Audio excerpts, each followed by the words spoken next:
చేసేవాళ్ళు, ఇంతకుముందు పిల్లలను చూసుకోవడానికి ఒక మనిషిని పెట్టేవాళ్ళు, ఇంతకుముందు మంచినీళ్లు మజ్జిగ లాంటి ఇచ్చేవాళ్ళు, ఇంతకుముందు కొంచెం పని చేసుకునే వీలు కల్పించేది సర్కారు. కానీ ఇప్పుడు ఏవీ లేవు.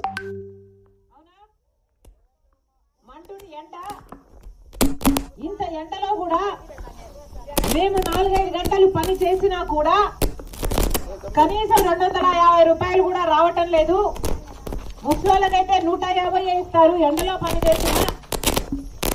మరి మీరు పని కల్పించి, ఉపాధి కల్పించి తీరా డబ్బులు ఇవ్వకపోతే ఈ హామీకి, ఈ ఉపాధి అన్న హామీ కల్పించిన వాళ్ళు ఎలా అవుతారు అని సర్కార్ను ప్రశ్నిస్తున్నాం.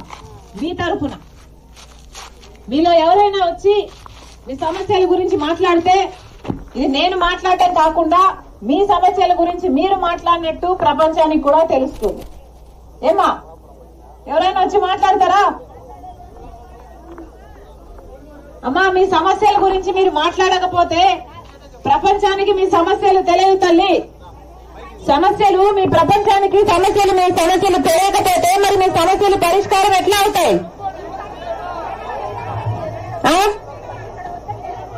ఈ పని ఇక్కడ వద్దన్నారా?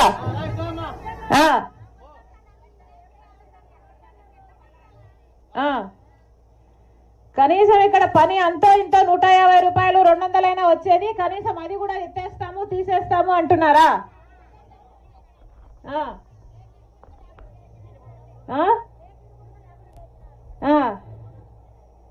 మరి ఇంత క్రూరమైతే ఎట్లా తల్లి?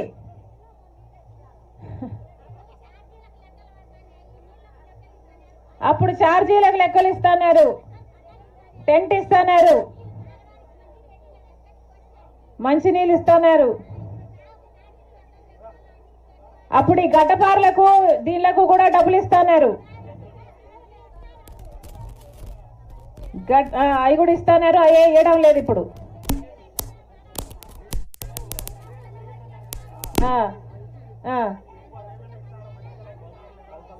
ఇప్పుడు మీరు పని చేసుకోవాలా, లేకపోతే పనే లేదు.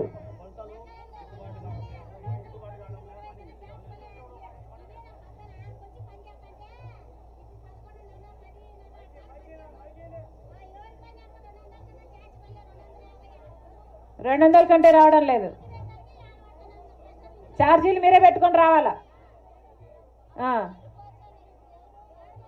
కనీసం మంచినీళ్ళు కూడా ఇవ్వటం లేదు.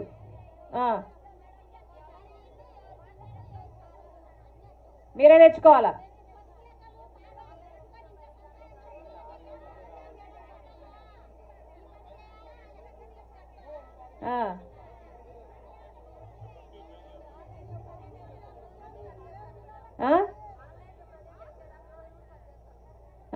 రోజులు కూడా కట్ చేస్తుంటారు, డబ్బులు కట్ చేస్తుంటారు, రోజులు కట్ చేస్తుంటారు.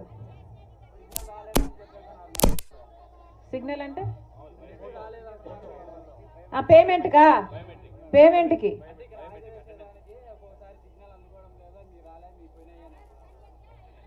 మీరు వచ్చినా కూడా మీ అటెండెన్స్ రికార్డ్ కావడం లేదు, సిగ్నల్ అందడం లేదు అని స్లిప్ కూడా ఇవ్వడం లేదు. సో అప్పుడప్పుడు రోజు చేసినా కూడా ఆ రోజు డబ్బులే రావు. అవునమ్మా?